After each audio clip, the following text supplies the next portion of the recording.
Hello everyone, আসসালামু আলাইকুম। Welcome back to my channel. আশা করি সবাই অনেক ভালো আছেন আর আল্লাহর রহমতে আমি অনেক ভালো আছি। আর আজকে আমি এখানে দুপুরে রান্না আপনাদের সাথে শেয়ার করছি। এখানে আমি মসুরির ডাল নিয়ে নিয়েছি প্রেশার কুকারে। তার মধ্যে আমি হলুদের গুঁড়া, মরিচের গুঁড়া, ধনিয়া গুঁড়া, পেঁয়াজ, মরিচ, আদা রসুন বাটা সব কিছু একসাথে দিয়ে নিয়েছি আর পরিমাণ মতো পানি দিয়ে নিয়েছি। এই যে দেখুন, আপনারা পরিমাপ মতো পানি দিবেন, তাহলে ডালটা ভালো মতো সিদ্ধ হয়ে যাবে তাড়াতাড়ি। আর যদি পানি বেশি দেন তাহলেও সিদ্ধ হবে, কিন্তু একটু দেরি হবে।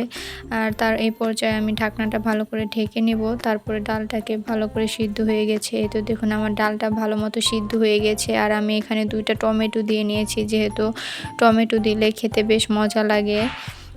আর ডালের মধ্যে টমেটো তো সেই মজা লাগে। কে কে ডালের মধ্যে টমেটো খেতে পছন্দ করেন কমেন্টের মাধ্যমে জানাবেন। আর ডালটার পানিটা আমি শুকিয়ে নিচ্ছি। শুকানোর পর আমি কিছু ধনিয়া পাতা দিয়ে নিব, যেহেতু ধনিয়া পাতা দিলে খেতে বেশ মজা লাগে। আর এখন আমি ডালটাকে বাগার দিয়ে নিব।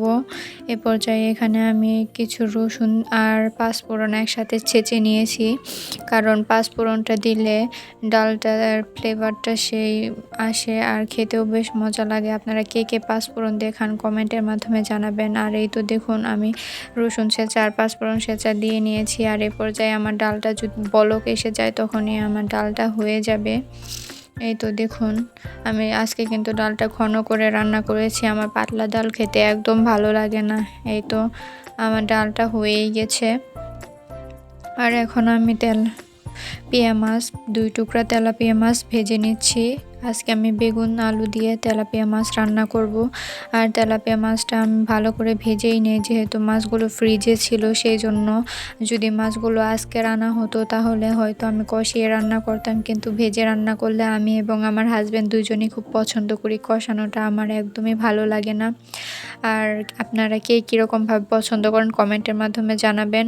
আর এখানে আমি পেঁয়াজ, মরিচ আর সব মশলাপাতি দিয়ে কষিয়ে নিচ্ছি, যেহেতু আমি বেগুন আলু রান্না করব মাছ দিয়ে। সেই জন্য এই তো আমার এই পর্যায়ে মশলাগুলো কষানো হয়ে গেছে। আর এখানে আমি বেগুন আলু দিয়ে নিয়েছি।